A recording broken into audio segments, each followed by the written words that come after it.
All right, everyone, welcome back to AGEX'S Outdoors. And today we got a question.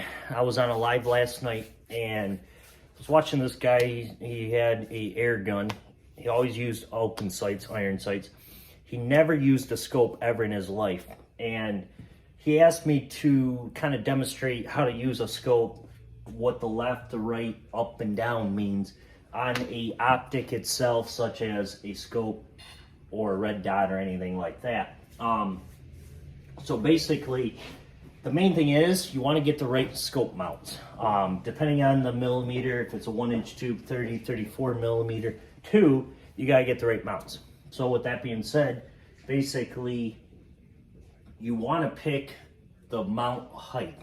So basically, the lower the mount to the rail of the gun, the better it's going to be. Due to the fact that your muzzle, your barrel is down lower than your scope will be. So actually having the lower rings leveled down to the barrel as low as possible is going to be way better. Also, you don't have to go out and buy the most expensive scope rings just because you heard someone using this brand. I have the Vortex rings. I have the FX No Limit adjustable rings. I have these West Hunter rings. I have, the cheapy Crosman scope bundle gun rings, or, any other gun. Also, you always mount your rings to the right of the gun. So basically, when you set up your scope rings, you always want to have them on the right side of the gun. If you go to the left side, it actually creates your point of impact to stay right. So when you go to crank the turret, the windage turret to the left, it actually won't work.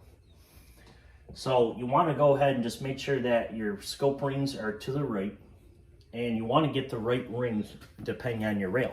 Now they have the dovetail rings, such as these. That's the dovetail ring. Then they have the Picatinny ring. Now, depending on your rail, now with the vendors, they have the dovetail and the pick rail. So I could use either or. And then the way you mount your scope is you put your rings on first, and then you put the scope on. Now I got a level. So when you level your scope, basically here in the garage, I always level all my scopes before even sighting in. So what I do is I take a rope and a fishing weight, such as this. It's just a little 3-ounce fishing weight with some rope on it. That's all I use. I hang it in the garage, and then with no wind, what I do is I mount the scope. Now, I don't tighten down the scope rings or the mounts, the screws. What I do is I mount the scope on, then I get behind the gun, and then I will adjust, the reticle to the plumb line that's hanging down from the ceiling. Once you have that done, then what you do is you slowly put on your mounts on top, and you start to tighten down the screws. Now, when you tighten down the screws, what you want to do is you want to do left, right, right, left. So you want to go each one just a little turn at a time and go left, right, right, left, and just kind of do like an X figure. And each one you go to, just turn a little bit at a time. As you're tightening it down, continue to look down the bore or behind the gun at the scope. Now, if you're tightening and you start to see your reticle turn out left or you turn it right, that's due to the fact is because you over tighten one side too much over the other. So what you want to do is you want to go left, right, right, left, and do a cross X. After that's all done, then what you do is you go ahead and you take your shot. So once that's all tightened down, you go ahead and put a target up 25 yards. Take your shot. Just aim at dead bullseye. Put up a little sticker or take a marker, draw a little circle on the paper plate, target, whatever you're using. Then from there, what you do is, if you're shooting low, chances are the scope's going to be way off. Now, the reason why I start up close at 25 yards is due to the fact that chances are I'm not even going to hit that target. I'm never even going to hit the bullseye. I'm going to be way off. The other factor you want to do is you want to turn your zoom all the way out. Don't zoom in on your first sight or shot. Then continue to just shoot. Look for a group. Don't just shoot one shot and then be like, oh, I'm 2 inches low, now I need to adjust up. Actually take your time and shoot for a group. Once you have a group, proceed on.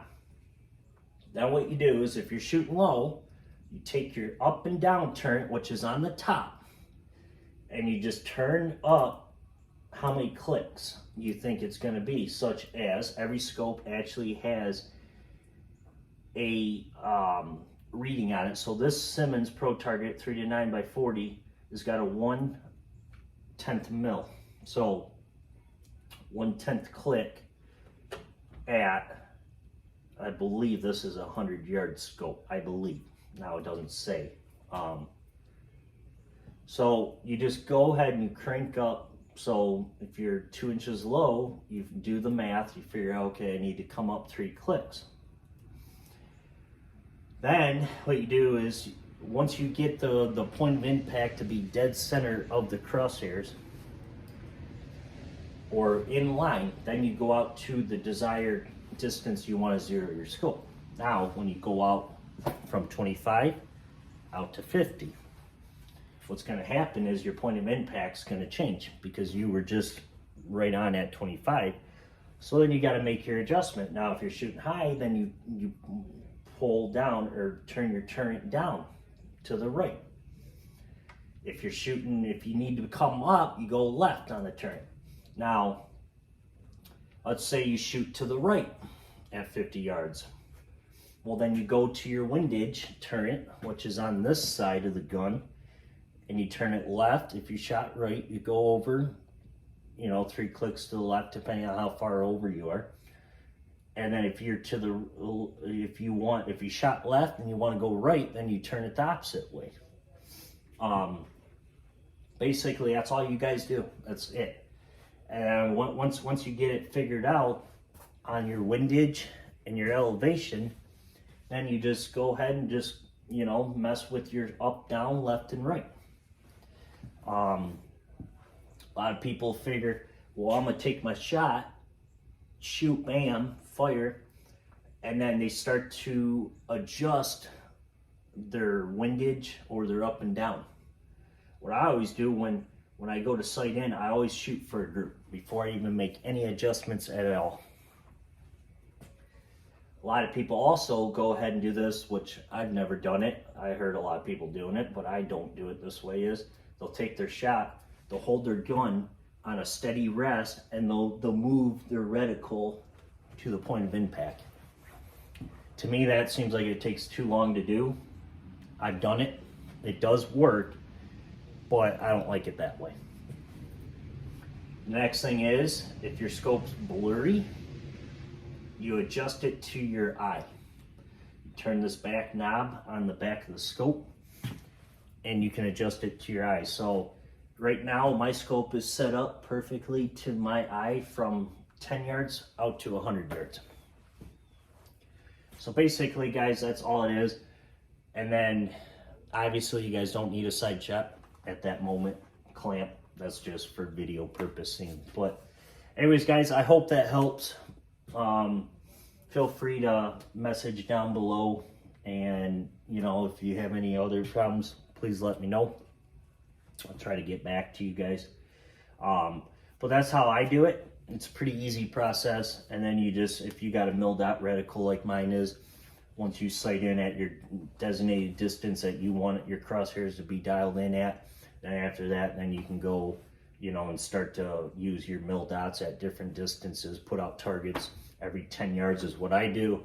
Shoot and figure out, at 50 yards is 1 mil, 60 yards, blah, blah, is 2 mils. You guys get the point.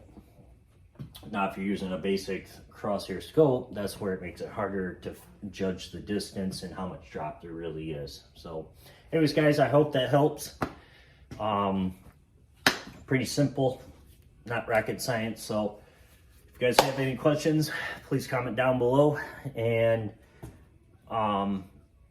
feel free to do it. So anyways, guys, Colin, I know you you asked me to do a video on that, Kincaid Outdoors. So everybody go check out Pest Hunter Outdoors, Colin at Kincaid Outdoors. Appreciate it, guys. We'll see you guys on the next one.